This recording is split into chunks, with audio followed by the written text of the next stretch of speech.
Ambas essas coisas se foram. Economicamente falando, a Alemanha está praticamente destruída. Ela precisa repensar todo o seu modelo econômico. Se você olhar para as tendências da economia alemã, é catastrófico. E a influência da França em termos de diplomacia se foi. Não existimos mais.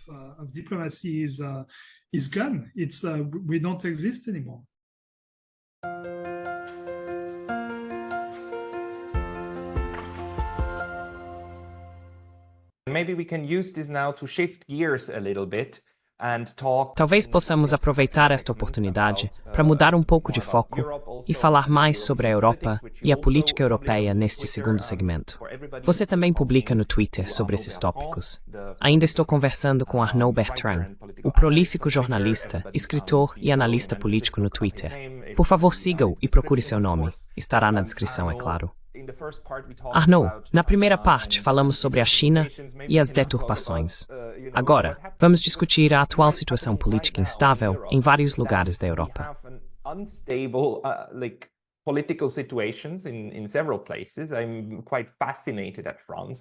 Estou bastante fascinado pela França, na verdade.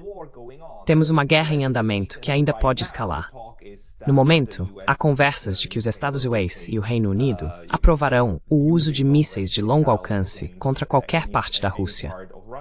Isso significaria não apenas a Ucrânia os utilizando, porque eles não têm a inteligência para fazê-lo, nem podem operar essas armas. Isso implica que o pessoal da OTAN estaria fazendo basicamente tudo. Vladimir Putin essencialmente disse que eles interpretarão isso como um ataque da OTAN. O que você acha dessa situação? What do you think about that situation?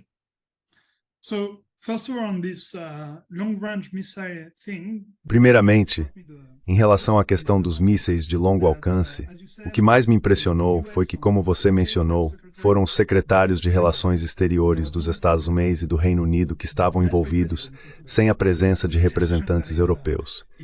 Isso é bastante surpreendente quando se considera o impacto potencial dessa decisão na Europa.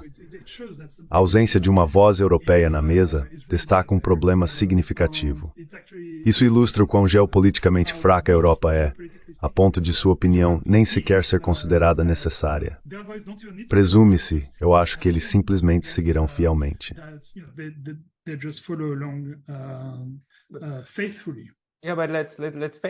Sim, mas vamos encarar. É isso que os europeus continentais têm feito na maior parte do tempo. E você sabe, é o ministro das Relações Exteriores da Polônia. Qual é o nome dele? O marido da Anne Applebaum, certo? O cara que tweetou "Obrigado, América". Sim, é o Sikorsky. E ele até disse que estão pressionando o Reino Unido e os Estados Unidos para dar o aval. Então há europeus que realmente querem essa escalada. No entanto, os dois grandes, Alemanha e França, parecem estar fora de cena agora.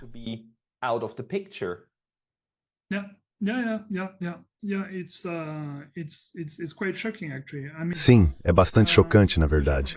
Especialmente considerando o meu próprio país, a França, dada a nossa história política. Costumávamos ser a potência diplomática na Europa. Havia uma divisão entre a Alemanha e a França. A Europa deveria ser liderada pelo casal franco-alemão, certo? Era assim que costumávamos chamar. A França era responsável pelos assuntos externos e pela diplomacia da Europa, atuando como a voz externa. Enquanto isso, a Alemanha era a potência industrial e econômica do continente. Ambos esses papéis desapareceram agora. Economicamente falando, a Alemanha está enfrentando dificuldades e precisa repensar todo o seu modelo econômico. Se você olhar para as tendências da economia alemã, é catastrófico. E a voz da França, em termos de diplomacia, também desapareceu.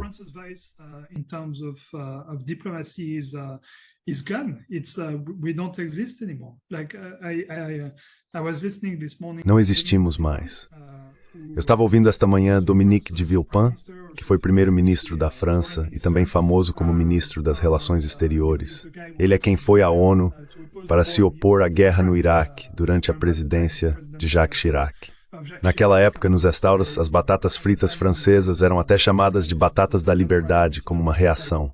Costumávamos ter essa influência.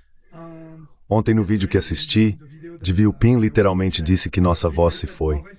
Não existimos mais diplomaticamente. Acabou. Então isso é apenas um fato. Por que isso acontece? Acho que antes de tudo porque voltamos a integrar a OTAN sob Sarkozy, o presidente que veio depois de Chirac. Under Sarkozy, the president who came after Chirac, we used to be out of NATO, having our completely independent. Costumávamos estar fora da OTAN, com nosso exército completamente independente. Estar na OTAN significa que você precisa seguir suas regras, especialmente em questões militares. Os Estados Unidos têm uma influência desproporcionalmente grande na OTAN em comparação com outros países, então eles basicamente comandam o espetáculo. Esse é um problema. Além disso, a Europa assumiu muito poder. Muitas coisas não são mais geridas a nível estadual na Europa. Por exemplo, os estados não controlam mais sua moeda ou sua política de imigração. Muitas decisões são tomadas a nível europeu, o que significa que os governos não têm o poder que costumavam ter. Really don't have the power that they used to have anymore. Yeah, the European Union is a weird thing. Sim, a União Europeia é uma entidade complexa. É mais do que apenas uma união aduaneira, mas menos do que um Estado-nação completo.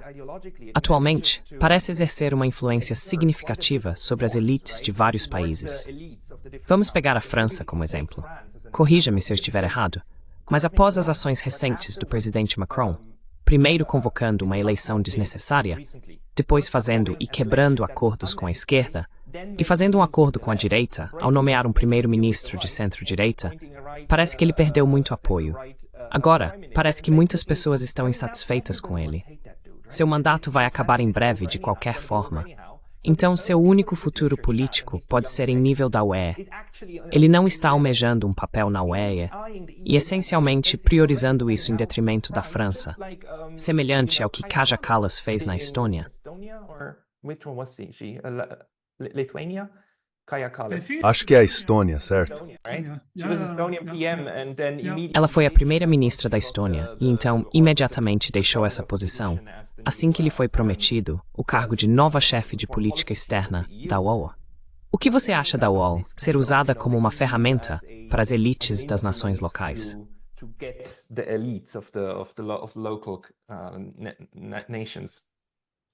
I think that's probably correct, although Acho que isso provavelmente está correto, embora Macron sempre tenha sido ideologicamente muito alinhado com a Europa. Ele consistentemente se posicionou em uma plataforma muito pró-europeia. Por exemplo, ele sempre exibe a bandeira europeia ao lado da bandeira francesa, destacando isso o tempo todo. Então ele é muito pró-europeu, mesmo quando concorreu à presidência. Não acho que ele poderia ter tido um plano de longo prazo de ser contratado em nível europeu depois. Acredito que há um componente ideológico profundo nele.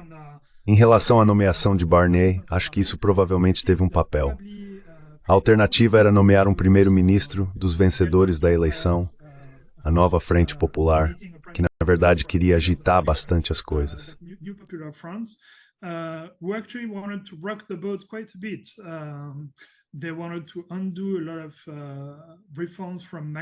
Eles queriam desfazer muitas das reformas de Macron. Por exemplo, ele havia aumentado a idade de aposentadoria, e eles queriam reverter isso. Eles também queriam aumentar o salário mínimo e assim por diante. A França está enfrentando muita tensão com a UE agora, porque seu déficit orçamentário está extremamente alto. Estamos nos aproximando de 6%, o que é o dobro dos 3% normalmente permitidos pela política da UE. Acho que Macron estava com medo disso, e não queria desagradar a Europa nomeando alguém da esquerda, pois ele poderia ter pensado que isso pioraria o déficit. No entanto, isso também significa não respeitar a escolha soberana do povo francês. Eles elegeram a esquerda primeiro, certo? Eles foram certamente o partido líder em termos de número de assentos no final. E definitivamente não queriam Barnier, cujo partido obteve apenas 5% dos votos. Essa é a parte mais louca disso. Eles estão em quarto lugar. That's the most crazy part of it. They are fourth. They are fourth. Eles estavam em quarto. Ele não precisava convocar aquela eleição. Foi uma escolha dele. Ele fez isso porque disse que estava ouvindo a voz do povo. E porque houve as eleições da UE, certo? O partido dele foi muito mal nelas. Ele disse, estou ouvindo a voz do povo, me diga o que vocês querem. Então ele realmente lhes dá um grande dedo do meio, como se dissesse, no final das contas eu não me importo. Vocês acharam que eu me importava.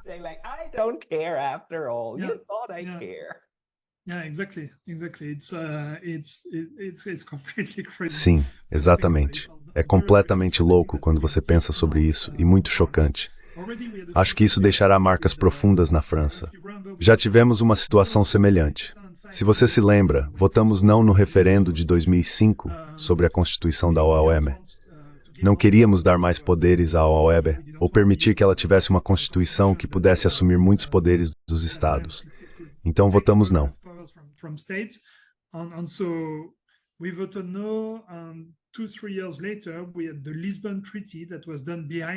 Alguns anos depois, tivemos o Tratado de Lisboa, que foi feito pelas costas do povo francês.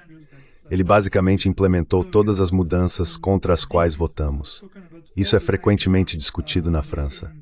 Todos sabem disso, e é visto como uma grande negação da democracia. Mas o que Macron fez é muito pior. Pelo menos com o Tratado de Lisboa, eles esperaram alguns anos após o voto não. O que Macron fez foi tão flagrante. As pessoas votaram em um grupo e ele escolheu outra pessoa. Acho que isso terá efeitos profundos.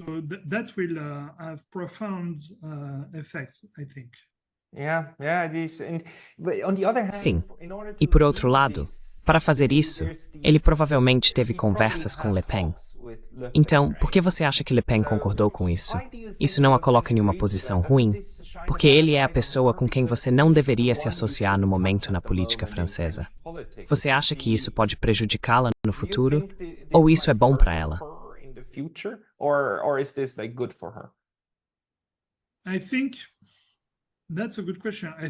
Acho que essa é uma boa pergunta. Isso pode prejudicá-la porque o que Barnier defende é, na verdade, contra suas crenças.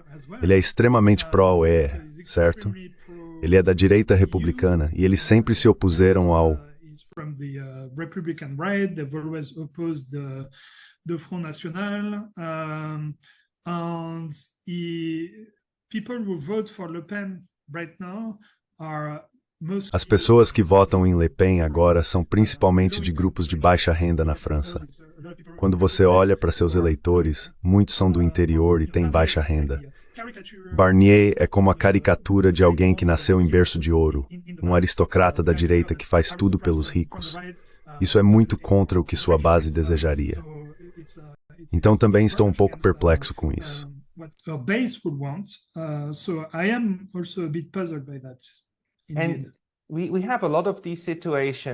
Temos muitas dessas situações. A Alemanha também está em uma situação instável. Olaf Scholz é um dos chanceleres mais fracos da história alemã do pós-guerra. Sua coalizão está desmoronando e não está indo bem nas pesquisas. Meloni, da Itália, é outro exemplo. No momento, os europeus estão totalmente ocupados com seus próprios processos políticos.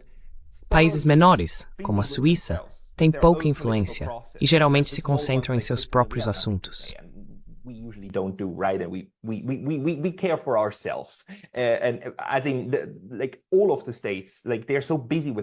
Acho que todos os estados estão tão ocupados com seus próprios sistemas. Depois, há a guerra na Ucrânia. O ódio visceral atual em relação aos russos me preocupa profundamente. É a única coisa com a qual a maioria dos europeus pode concordar agora. Todos eles odeiam os russos. A partir de suas discussões na França, o que você acha que isso está fazendo com as chances de escalar a guerra para uma quinta guerra geral europeia em 400 anos?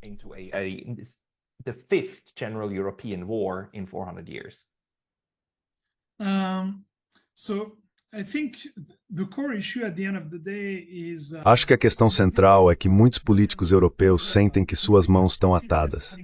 Eles dependem da OTAN para a segurança, o que significa depender dos americanos. Se eles forem contra a OTAN, isso pode prejudicar sua própria segurança. Antagonizar os Stasi os coloca em uma posição de dependência extrema. É como um esquema de proteção. Suas mãos também estão atadas com a Europa, porque tanto poder está concentrado em Bruxelas. Se Bruxelas vai contra um país, pode ter consequências ruins, man vice-quet. É voar por esse de Stasi que se falta dos interesses europeus. which are very different from European interests. And if you look at the EU, se você olhar para a UE, é difícil não questionar se eles realmente têm os interesses europeus no coração. Ouvindo líderes como von der Leyen, você pode se perguntar por que eles tomam certas decisões se realmente priorizam os interesses europeus. Por exemplo, Mario Draghi recentemente divulgou um relatório sobre o estado da economia europeia. Seu diagnóstico é preciso em muitos aspectos. Economicamente, ele apontou que a Europa tem sido ofuscada pelos Estados-membros no espaço digital. Não há uma empresa europeia significativa nessa área. Uma estatística surpreendente é que nos últimos 40 ou 50 anos a Europa não criou uma única grande empresa de negócios, o que é bastante surpreendente.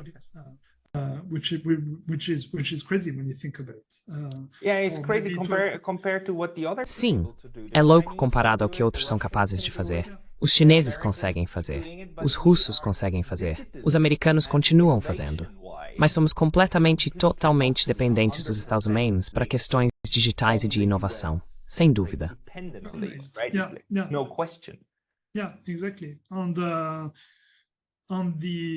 Sim, exatamente. O que deveríamos ter feito para evitar essa situação é semelhante ao que a China fez. Eles implementaram um grande firewall para proteger sua soberania digital, o que lhes permitiu controlar quem poderia entrar em seu mercado. Eles garantiram que aqueles em seu mercado respeitassem suas regras. Isso também possibilitou o surgimento de um forte ecossistema local. Do ponto de vista dos interesses europeus, esse é o tipo de abordagem que deveríamos ter adotado. Em vez disso, agimos como uma grande família feliz com os Estados-Unidos, deixando nossas portas escancaradas para que todas essas empresas entrassem e levassem tudo.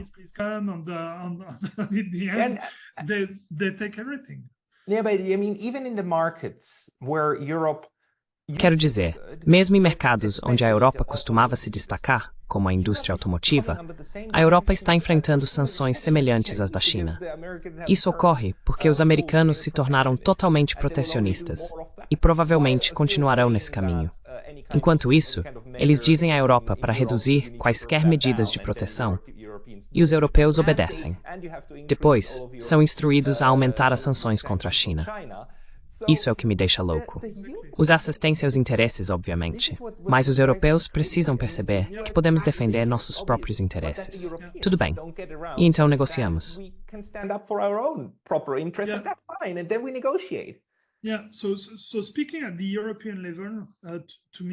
Sim. Falando a nível europeu, um dos eventos históricos mais marcantes é que a Europa estava prestes a assinar um acordo muito significativo com a China há alguns anos. Chamava-se Acordo Abrangente sobre Investimentos. Este acordo foi negociado entre a Europa e a China ao longo de 7 anos. A China concordou com termos que eram considerados impossíveis porque eram muito favoráveis aos interesses da Europa. Por exemplo, não haveria necessidade de joint ventures quando empresas europeias entrassem no mercado chinês. Não haveria necessidade de ceder propriedade intelectual. O acordo também permitia muito mais abertura em termos de indústrias, onde poderíamos estabelecer negócios na China. Era um acordo realmente importante e benéfico para a Europa.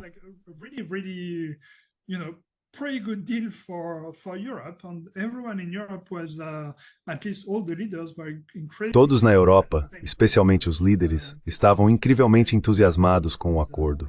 Na época, Merkel ainda estava na Alemanha e Macron já estava na França. Os estados estavam muito preocupados e irritados com esse acordo, chamando-o de traição. Durante o período de transição entre Trump e Biden, a Europa tentou assinar discretamente o acordo com a China. A administração Biden, que estava chegando, incluindo figuras como Jake Sullivan, reagiu fortemente. Eles escreveram inúmeros artigos de opinião à Europa, instando-os a não trair os Estados-Unidos com tal linguagem.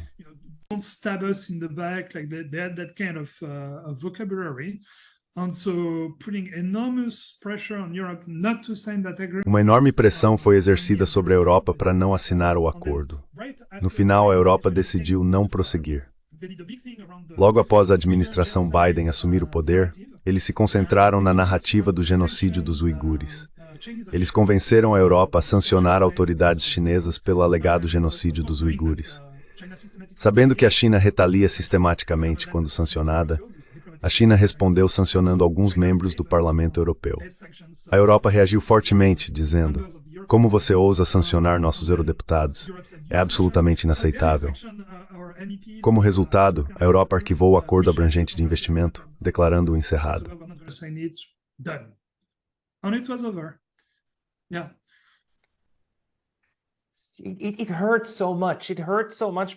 Dói muito, porque isso poderia funcionar muito melhor e ser tão benéfico. É absolutamente possível trabalhar com a China. Como sabemos disso?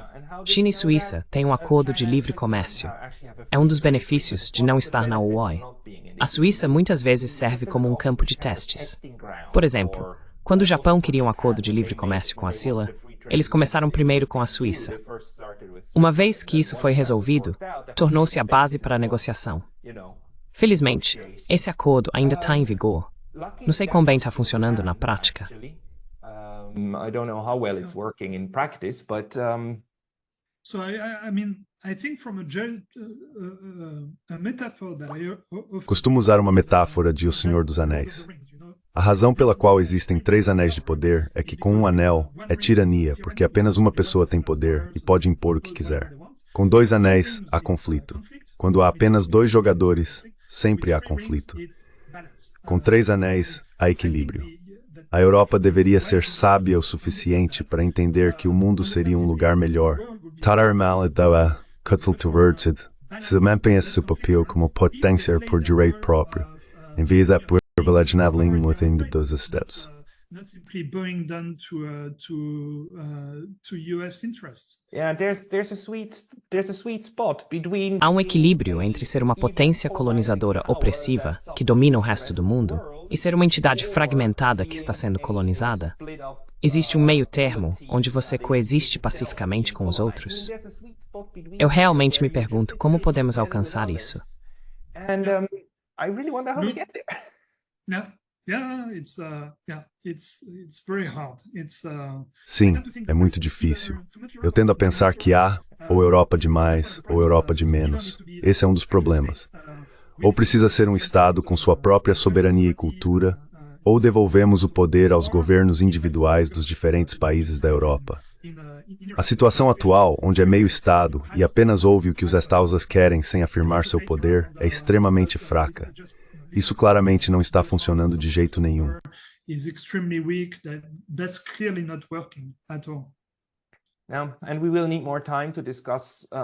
E precisaremos de mais tempo para discutir por que isso acontece e talvez também compará-lo com outros conceitos interessantes. O ateísmo é um. A forma como os Estados africanos estão cooperando sem se integrarem totalmente é outra. Devemos explorar esses tópicos, mas quero respeitar seu tempo. Você já me deu mais de 1 hora. Então, Arnaud Bertrand, as pessoas podem te encontrar no Twitter, certo? Sim, pessoal. Vão ao Twitter e sigam Arnaud Bertrand. Everybody go to Twitter, Arnaud Bertrand.